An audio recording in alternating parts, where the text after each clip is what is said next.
अगर आपको पता चले कि दुनिया की सबसे बड़ी जियोपॉलिटिकल लड़ाई इस समय जमीन पर नहीं बल्कि समुद्र में लड़ी जा रही है और प्रधानमंत्री नरेंद्र मोदी का इंडोनेशिया दौरा उसी लड़ाई का एक अहम हिस्सा है, तो शायद आपको यकीन ना हो।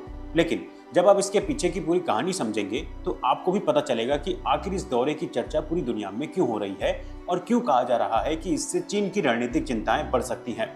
आइए इसे आसान भाषा में समझते हैं। दरअसल आज की दुनिया में ताकत सिर्फ सेना से तय नहीं होती, बल्कि उन समुद्री रास्तों से भी तय होती है जिससे दुनिया का व्यापार और तेल की सप्लाई गुजरती है। इन्हीं में सबसे अहम है हिंद महासागर और इंडो पैसिफिक क्षेत्र। पिछले करीब 2 दशक में चीन ने इस पूरे इलाके में अपनी रणनीतिक मौजूदगी लगातार बढ़ाई।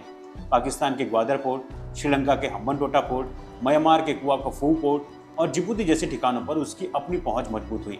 कई रणनीतिक विशेषज्ञ इस पूरे नेटवर्क को स्ट्रिंग ऑफ पल्स कहते हैं। चीन का कहना है कि ये व्यापार और विकास परियोजनाएं हैं, लेकिन कई देश इन्हें उसकी बढ़ती रणनीतिक पहुंच के रूप में भी देखते हैं।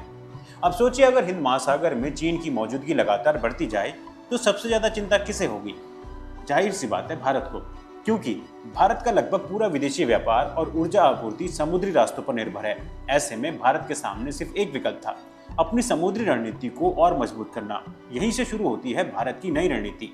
भारत ने ईरान के चाबहार पोर्ट, ओमान के डुक्कम पोर्ट, मॉरिशस के अगालेका द्वीप और अंडमान एवं निकोबार द्वीप पर अपनी रणनीतिक क्षमता बढ़ाई। अब इसी रणनीति में इंडोनेशिया की भूमिका पहले से कहीं ज्यादा महत्वपूर्ण हो जाती है। कैसे? देखिए, इंडोनेशिया का जो सबांग पोर्ट है वह दुनिया के सबसे महत्वपूर्ण समुद्री मार्ग मलक्का जलडब्रू मध्य के बेहद करीब है। यही वह रास्ता है जहां से चीन के तेल आयात का बड़ा हिस्सा और उसका भारी समुद्री व्यापार गुजरता है। इसलिए इस क्षेत्र में भारत और इंडोनेशिया के बीच बढ़ता सहयोग सिर्फ 2 देशों की दोस्ती नहीं, बल्कि हिंद महासागर की बदलती रणनीति का हिस्सा माना जा रहा है।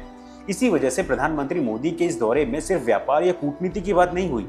दोनों देशों ने रक्षा सहयोग, समुद्री सुरक्षा, महत्वपूर्ण खनिजों की आपूर्ति, सप्लाई चेन और बंदरगाह सहयोग की नई दिशा देने पर जोर दिया। सबसे ज्यादा चर्चा ब्रह्मोस सुपरसोनिक क्रूज मिसाइल को लेकर रही। ब्रह्मोस मिसाइल मिलने से इंडोनेशिया की समुद्री सुरक्षा और दुश्मन के युद्ध पोतों को रोकने की क्षमता मजबूत होगी।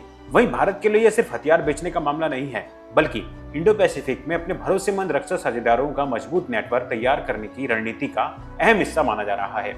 आपकी इसको लेकर क्या राय है? अपनी राय कमेंट सेक्शन में जरूर बताना।